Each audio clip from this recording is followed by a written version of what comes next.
Oke, halo semuanya. Selamat datang di video e-learning komunikasi keamanan. Dan saya berharap semoga teman-teman semuanya dalam keadaan sehat ya. Sebelumnya teman-teman sudah diajak untuk mempelajari tentang bagaimana logika media sosial bekerja. Nah, masih dalam rangkaian berbagai perkembangan isu seputar peran media sosial dalam studi keamanan. Salah satu yang akan kita bahas kali ini adalah munculnya fenomena security influencer gitu ya. Seperti yang sudah teman-teman tahu, influencer itu ya berkenaan tentang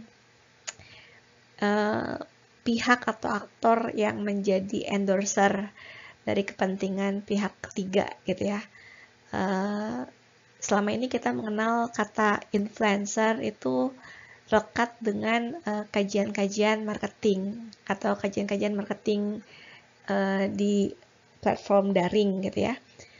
Nah, sekarang kita akan lihat bagaimana sih influencer ini bisa juga masuk dalam domain security gitu ya, yang akhirnya memunculkan sebuah istilah baru yaitu security influencer. Yang notabene ini masih baru banget. Ini saya angkat dari kajian atau perkembangan literatur yang baru muncul di tahun 2020 ini.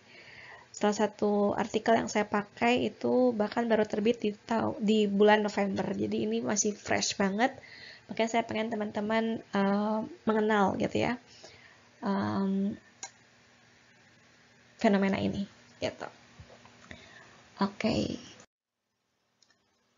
Nah, ini ada video mengenai peristiwa pemboman yang terjadi di Manchester 3 tahun lalu, yang peristiwa ini merupakan latar belakang yang menjadi titik berangkat bagi penulis yang literatur yang saya angkat untuk menangkap fenomena tentang sekuritisasi yang dilakukan oleh aktor-aktor awam di media sosial gitu ya, atau yang kemudian dirumuskan dalam tipologi baru yaitu security influencer. Kita putar dulu. Oh my God. This is said to be the moment a concert turned to carnage.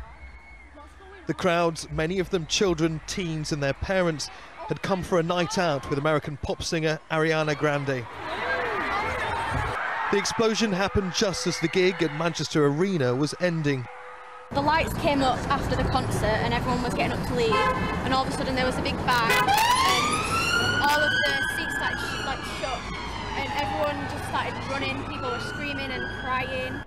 Police say the blast was a deliberate attack carried out by a single man using an improvised explosive device. Several children are among the dead. The attacker also died at the scene. Okay. Nah, pasca peristiwa pemboman ini, bermunculanlah berbagai sentimen terhadap Muslim gitulah, dan peristiwa ini menyulut wacana keamanan di Inggris yang notabene didominasi oleh narasi mengenai Muslim dan Islam sebagai ancaman keamanan gitu ya. Dan peristiwa ini juga kembali menyulut wacana mengenai terorisme di Inggris yang selama ini menjadi isu yang sangat sensitif gitu ya, terutama dengan cukup banyaknya kelompok Muslim, meskipun mereka masih minoritas, tapi selama ini atau sebelum peristiwa itu terjadi, kelompok-kelompok Muslim di Inggris itu berusaha untuk membangun yang mencoba untuk membaur dan berpartisipasi aktif gitu ya dalam fungsi-fungsi sosial gitu. Nah, terjadinya peristiwa ini kemudian memunculkan berbagai reaksi baik di kalangan Muslim maupun non-Muslim gitu ya. Nah, yang menarik adalah yang ditangkap oleh penulis ini yang akan saya nanti sampaikan namanya, atau kita bahas dulu ya di sini.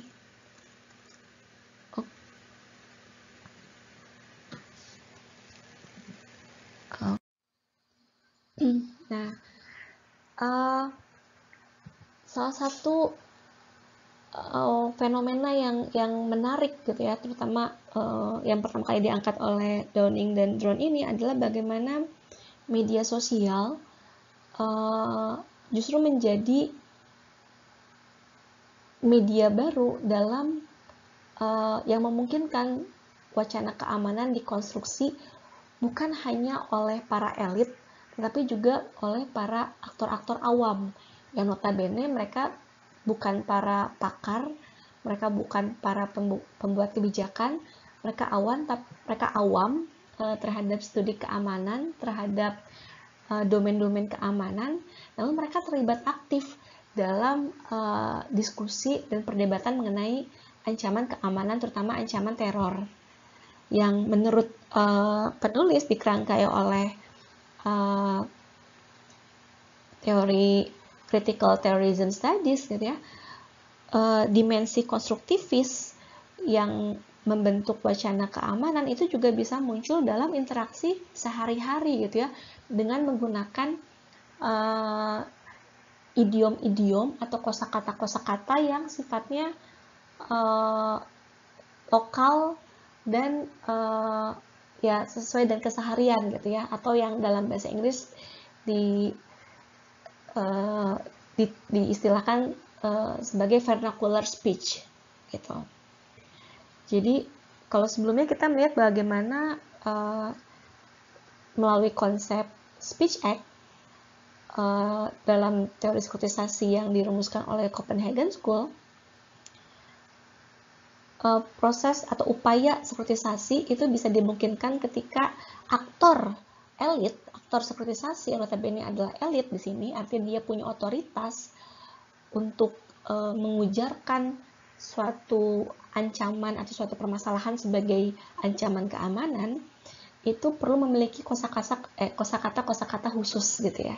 Nah di sini dia mengambil posisi yang berbeda gitu ya. Di sini fenomena yang kemudian dia lihat, di mana banyak beragam narasi disampaikan di platform seperti Twitter, mencerminkan bagaimana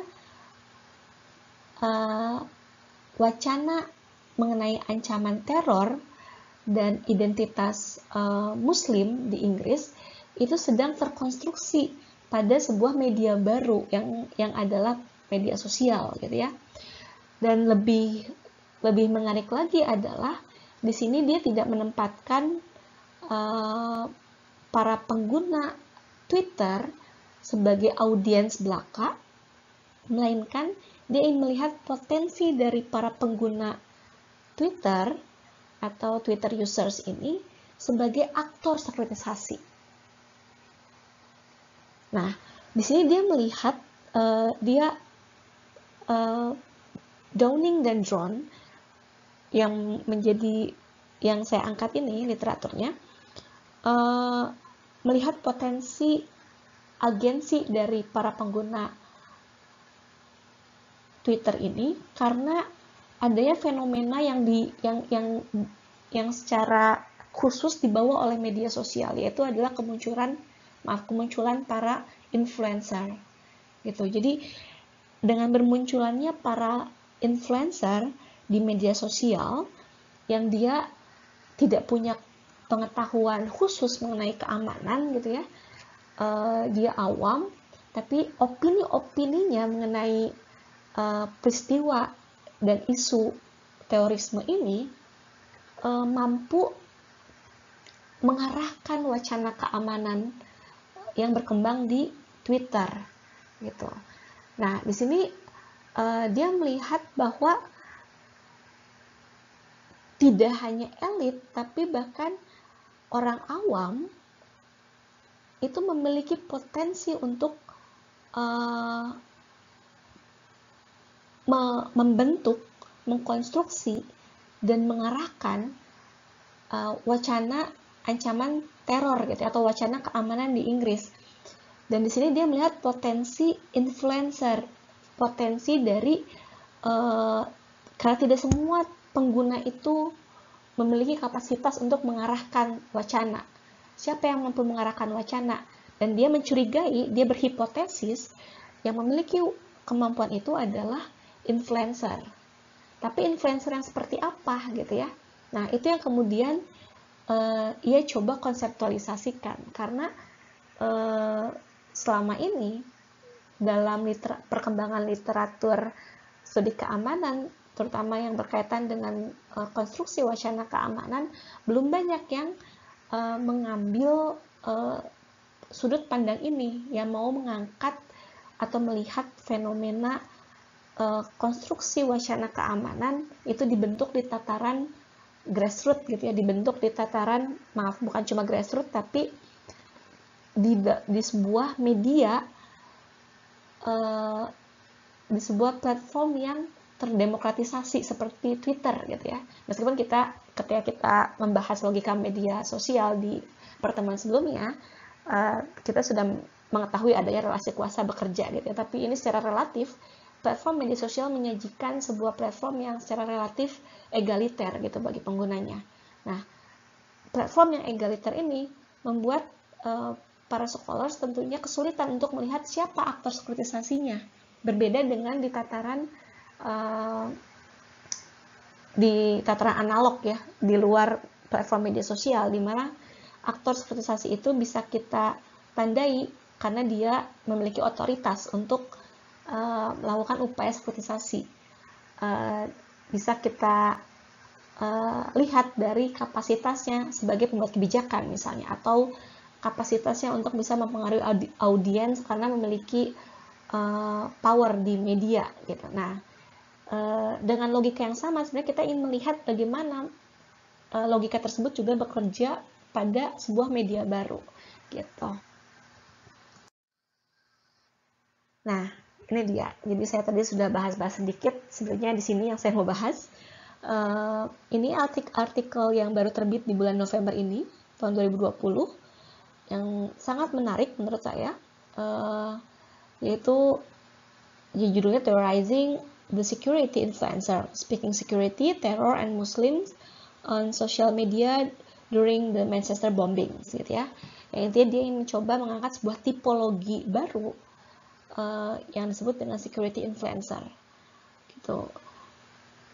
Upaya untuk menteorisasikan security influencer ini dilakukan sebagai upaya untuk bisa menangkap bagaimana aktor-aktor awam itu juga memiliki kapasitas untuk mengkonstruksi wacana keamanan di sebuah platform media sosial, begitu secara singkatnya gitu ya.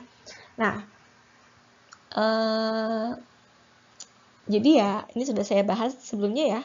Penulis berusaha untuk mendudukkan fenomena intensnya perdebatan antara para pengguna Twitter mengenai isu keamanan dan terutama isu radikalisasi Muslim di Inggris pasca aksi pemboman tersebut sebagai sebuah perkembangan baru gitu ya dalam wacana keamanan di era digital gitu.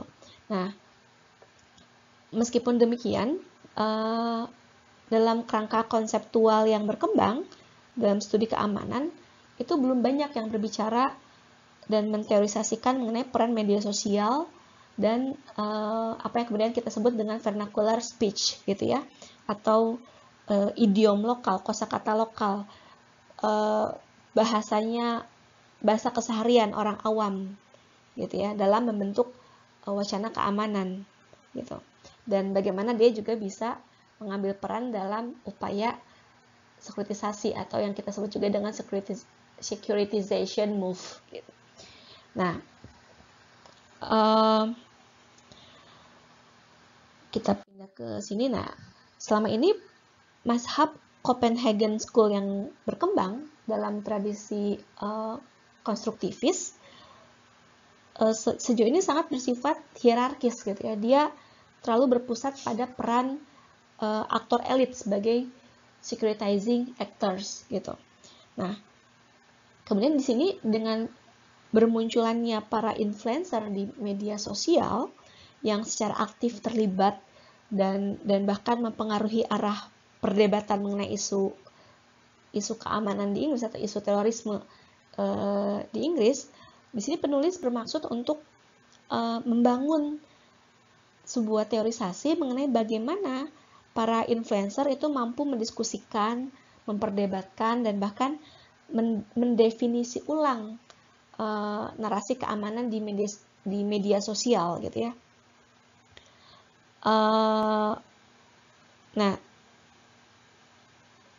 adapun di sini yang mampu atau yang memiliki aparatus untuk membahas, menganalisis bagaimana aktor non-elit mampu mengkonstruksi wacana keamanan baru itu baru dikembangkan oleh beberapa orang saja. Di antara adalah Jarvis Lister, Van Gaun Williams, dan Stephen, juga Buban gitu ya, yang kemudian mengkonseptualisasikan pendekatannya sebagai vernacular security studies gitu.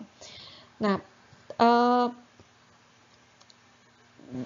berbeda dengan pendekatan Copenhagen School, pendekatan vernacular studies ini mengedepankan bagaimana konstruksi keamanan itu dilakukan oleh aktor-aktor non-elit dengan menekankan pada pluralitas dari beragam praktik-praktik konstruksi keamanan gitu.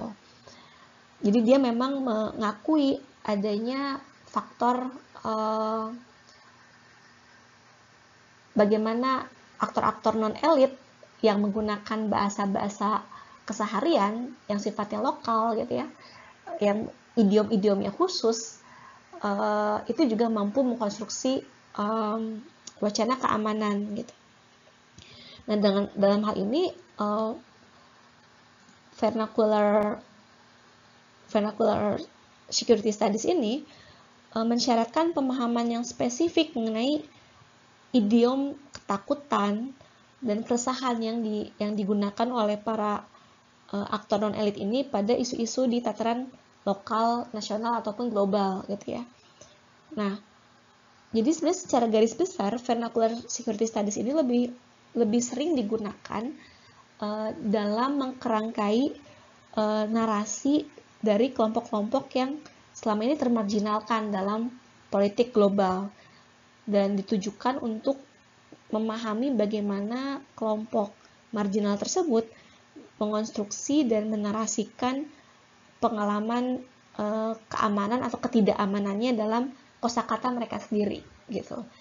Nah, hanya sayangnya di sini baik Copenhagen School maupun vernacular security studies keduanya sama-sama tidak memiliki aparatus atau sama-sama tidak memiliki perangkat analisa untuk mengidentifikasi faktor kunci yang dapat membedakan bagaimana suatu aktor pada media sosial itu dapat lebih berpengaruh dalam mengkonstruksi narasi keamanan dibanding yang lain.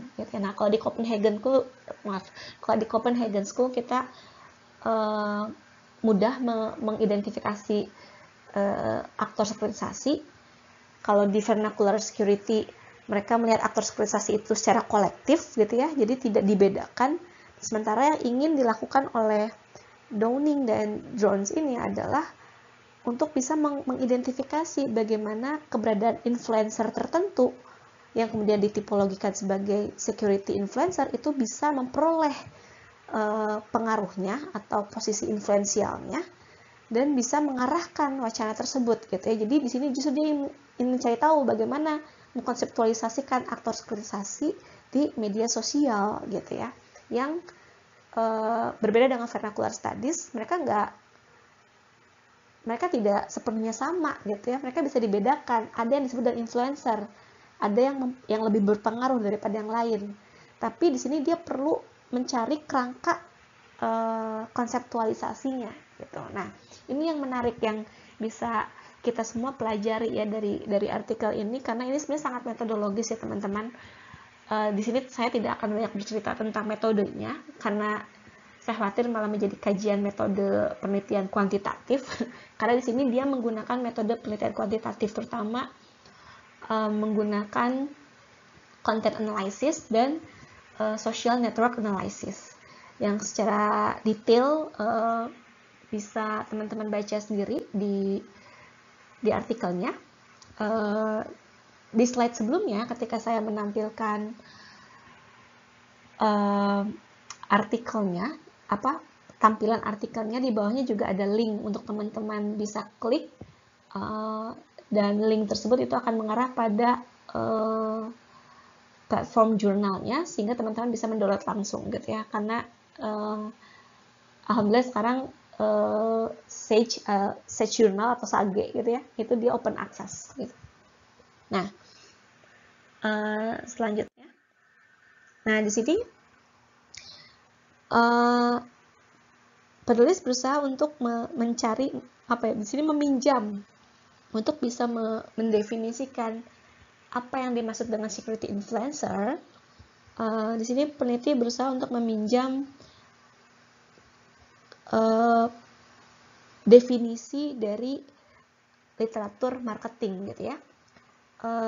Secara garis besar influencer itu dapat didefinisikan sebagai aktor independen yang merepresentasikan kepentingan pihak ketiga, dalam hal ini biasanya advertiser, sebagai endorser untuk mempengaruhi atau membentuk perilaku dari audiens gitu ya, melalui konten online bersama. Itu pendefinisian dari Gorey dan Westbrook gitu ya, tahun 2009, yang notabene adalah salah satu literatur di bidang marketing.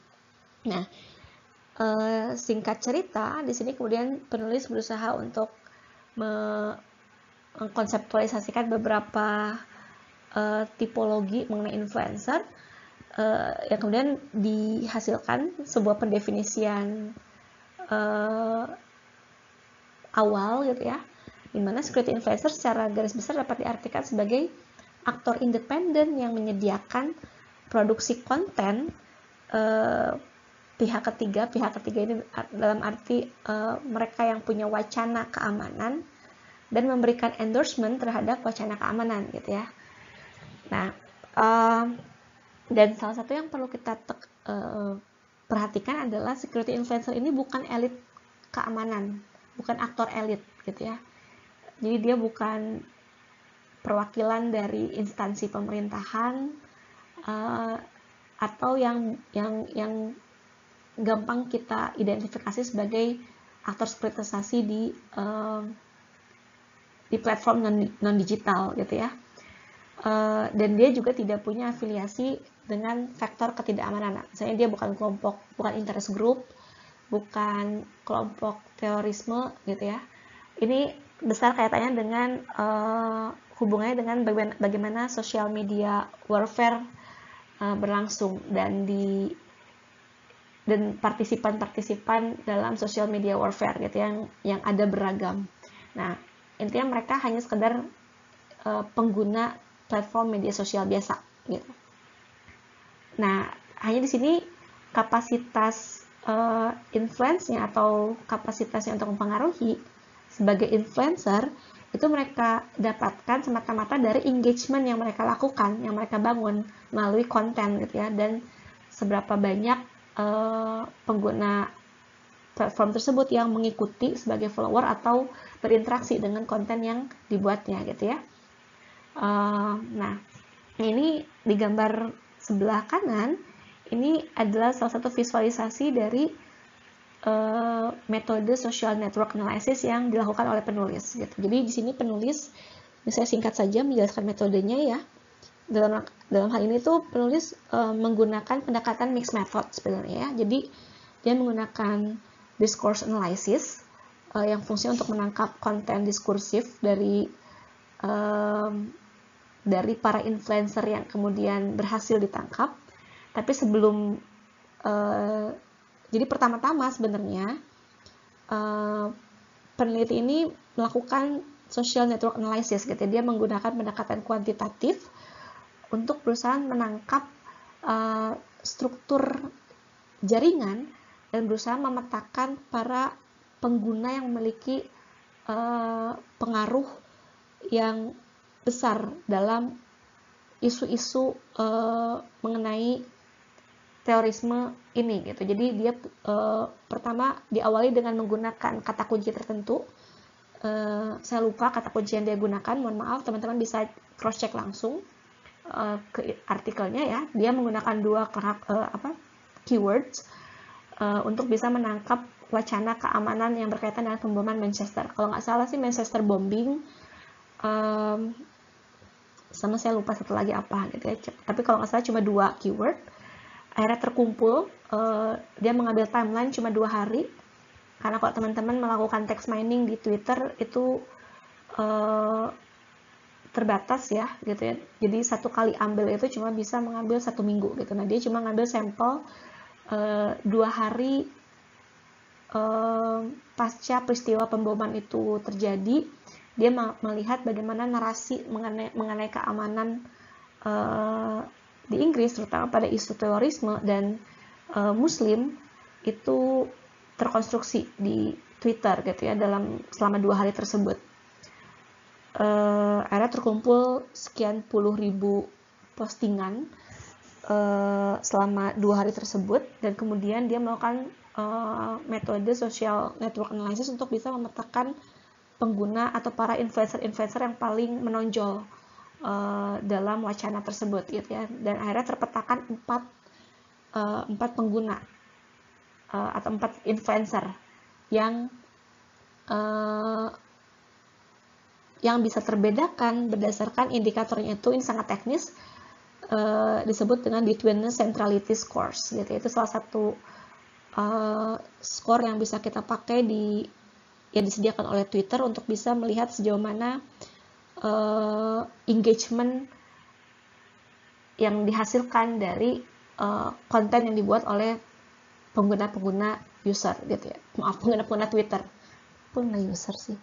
Nah, baru kemudian setelah terstruktur, setelah didapatkan struktur jaringan, kemudian juga terpetakan 4 influencer utama, baru kemudian penulis menggunakan discourse analysis untuk bisa menangkap tadi konten diskursif, untuk bisa menganalisis bagaimana perdebatan yang terjadi dalam wacana yang dibangun oleh keempat influencer tersebut itu terstruktur dan terpetakan gitu ya dalam tema-tema kunci. Nah,